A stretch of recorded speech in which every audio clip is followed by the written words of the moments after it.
is Black America. Get him out, get him out! And this is Black America.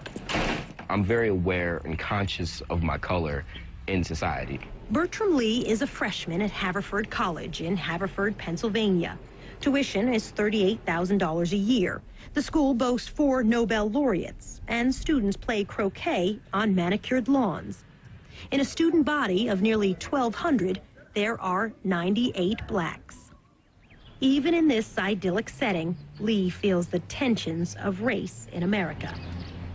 Sometimes you wear fitted hats, you don't wear it straight like a baseball cap. And they're like, don't be offended, but, you know, are you a thug or a gangster or something? I'm like, what? I look like Carlton Banks. His grandfather was a prominent judge in Baltimore. His late father, a businessman, co-owned the Denver Nuggets. His mother is a top lobbyist on Capitol Hill. Lee says she instilled in him a love for his race. Black is beautiful, man. Black is beautiful. People don't say that enough. Bertram Lee is black and affluent in America. He says that means he straddles 2 worlds and 2 sets of expectations. From blacks he hears, you're rich. You're a rich boy. You don't understand anything about what we go through or what the struggle is. And from whites, you're either an affirmative action case or you're here because you're playing a sport. Dr. Carlotta Miles has known Bertram Lee all his life. She's a renowned psychiatrist in Washington, D.C. Do you think most Americans have no clue that privileged, wealthy, well-connected black people exist in decent-sized numbers? We're invisible. Why? Because we don't match the stereotype. The stereotype for black Americans is poverty, failure, victimization, and mediocrity. These are great. Dr. Miles, a mother of 3, emphasizes success in her home with a family hall of fame. The hall is covered with photographs dating back to the 1850s. That's my dad and his colleagues. These are all doctors. And that's Grandpa Henry.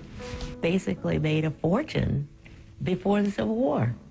This is my beloved grandmother. These people all had graduate degrees at the time when most people didn't have a college degree.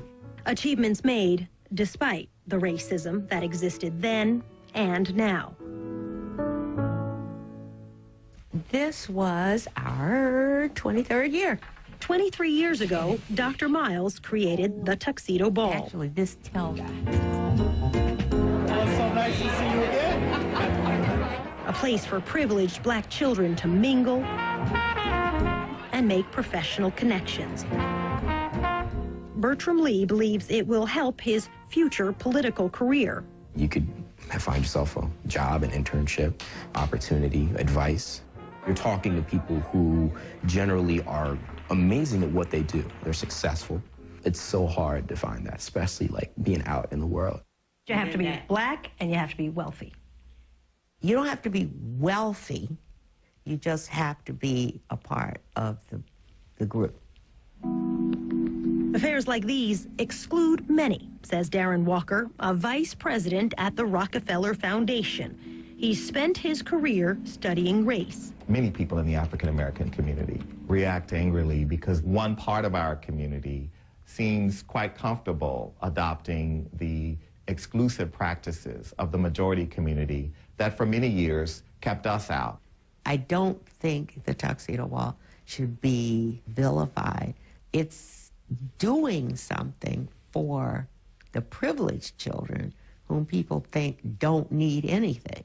What they see is exclusion. What they see is elitism. Most of us are tremendously active doing things for needy children as well. That afternoon before the gala, There are several black cultures. a day of seminars. If I don't believe in myself, how can I convince you to be my girlfriend? How could I convince you to give me a job? Get your report together. Leadership comes from... In a seminar called Pathways to Leadership, Bertram Lee spoke about his elite New England high school. We'd had many issues with diversity. One of my teachers in my class actually called me a nigger in class. He said, "Ma, there was an incident. One of the teachers used the N-word in the classroom." Lee's mother, Laura Murphy, was hurt. The sense of anguish you feel when your child has that hurt sound in his voice, and I was really pleased when he told me that he was going to organize a forum at the headmaster's house. What's the lesson in that? Do something. Do you let it in? Do you let them tell you who you are? No. That evening, the big event.